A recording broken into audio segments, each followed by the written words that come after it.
My grandmother never had a sleep app, never needed a sound machine, and she certainly never lay awake wondering why her mind would not settle. Yet she stepped into her bedroom every night with a kind of peace I have spent years trying to understand. And what I eventually realized is that she lived by one quiet rule, a simple way of keeping her space that I have come to see as the missing ingredient in our modern, restless world. If you had walked into her room in the evening, you might not have noticed anything remarkable at first, because nothing there was trying to catch your eye or demand your attention.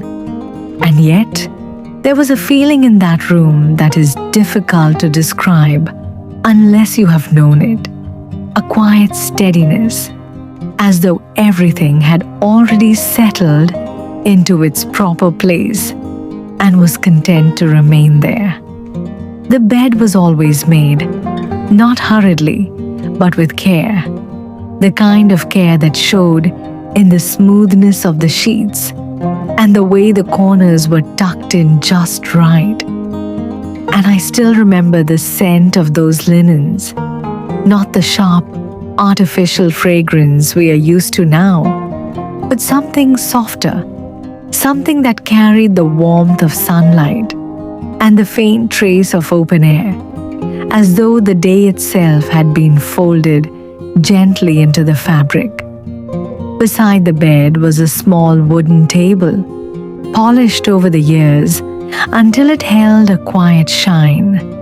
And when you opened or closed the drawer, it did not slide lightly or carelessly, but with a certain weight and sound, a soft, steady closing that felt final in the most comforting way, as though the day had been tucked away properly and would not trouble you again until morning. I remember once placing a few extra things there without thinking: a book, a brush, a small wrapped snack. And she looked at me, not with irritation, but with that calm, thoughtful expression she carried so often, and said, "If everything has a place, you won't have to wonder where your mind has gone." And I thought she meant the room. But over time I came to understand that she was speaking about something much deeper than that. Because I don't know about you, but I have noticed in my own life that when the space beside me begins to fill with things that do not belong there, my thoughts seem to do the same, becoming just a little more restless, just a little less willing to settle, as though the mind is quietly trying to sort through everything it sees. And that small space beside the bed has changed more than we realize, because it is no longer just a place for what we need at night, but a place where everything ends up.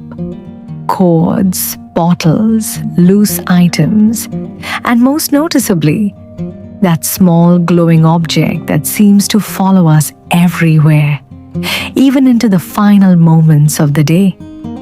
And I say this gently because we have all grown used to it. But I sometimes imagine what my grandmother would say if she saw that soft glow in the darkness, lighting up every so often as though it had something urgent to say. And I believe she would pause, look at it quietly, and ask, "Are you planning to sleep, or are you expecting company?" It is a simple question, almost light in its humor, and yet it carries something important within it. Because the more a space begins to feel active, the less it feels like a place of rest. And the mind, whether you notice it or not, responds to that change. In her time, when the day ended, it truly ended, and there was nothing reaching back into the night to pull her attention away. Nothing asking for one more look, one more thought, one more response. And because of that, her mind did not stay alert. It simply allowed itself to settle. And it wasn't only the bedside table, because that same quietness extended into everything she owned, including her clothing, which was kept not in excess, but in familiarity, where each piece had been worn, cared for, and understood. She did not replace things simply because something new appeared. And I remember watching her sit quietly once with a small sewing kit, mending a loose thread, as though it were the most natural thing in the world, taking care of what she already had, as though each item was an old friend that deserved her respect. There was no standing before a crowded closet, feeling overwhelmed by choice. No sense of having too much, and yet feeling as though nothing was quite right. And I remember telling her once, quite seriously, that I had nothing to wear, and she smiled, just slightly, and said, "It is not that you have nothing, it's that you have too much to think about." And I have carried those words with me ever since.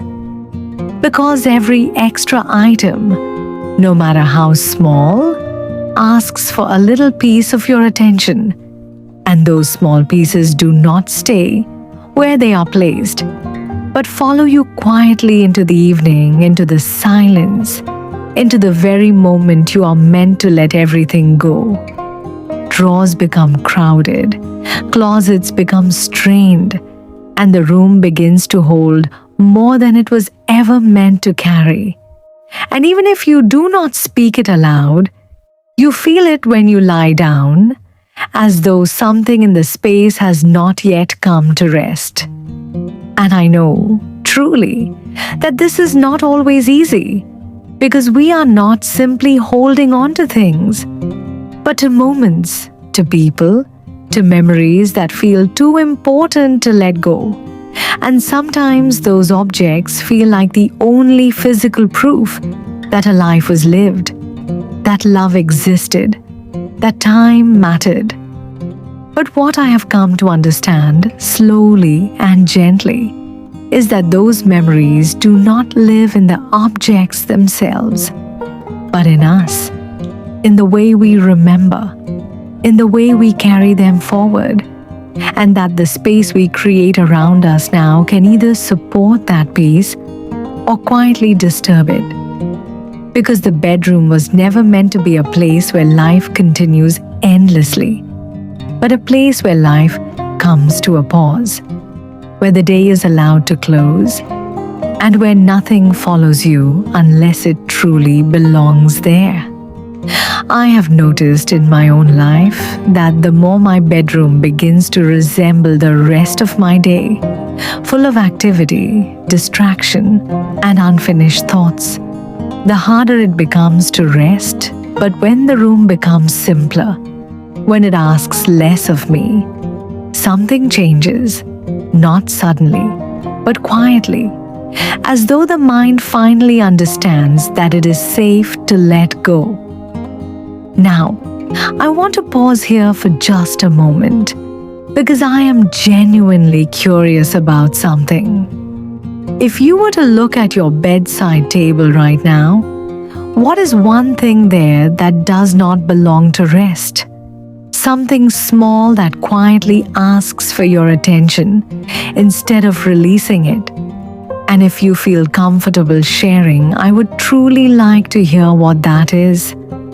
Because sometimes it is not the large changes that bring peace, but the small ones we finally notice. And this brings us back to that quiet rule my grandmother lived by, the one that seemed so simple at the time, but now feels like something we have slowly drifted away from, which is that the bedroom should hold only what allows the mind to rest, and nothing that asks it to stay awake. Not everything needs to change. Not everything needs to be removed. But there is something deeply calming in allowing the space to return, even in a small way, to what it was always meant to be. Because when the room becomes quieter, the mind often follows, and when the mind has less to hold on to, it begins, gently and without effort, to let go. And in that quiet letting go, something returns, something many people feel they have lost, which is the ability to rest without struggle, to close the day without carrying it forward, and to sleep in the way people once did. When the room was simpler, the air was softer, and the night was allowed to be still.